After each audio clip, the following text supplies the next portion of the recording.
Here we should have a 1969's Albert. Wow. Albert and Sons cigar candy. Let's take a look. This was made the year Hippy Sippy came out. Yeah, as we can see, it's in the same lettering. If I can get it focused. Sorry about that. Here we go. It says Candy, Squirt, Cigar, and Whistle.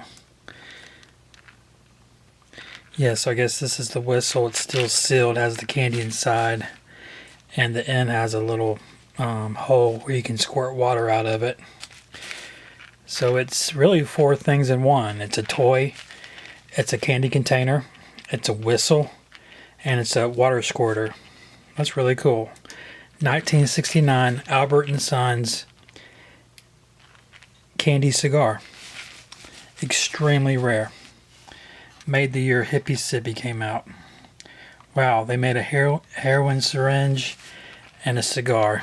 These were for kids. Outrageous.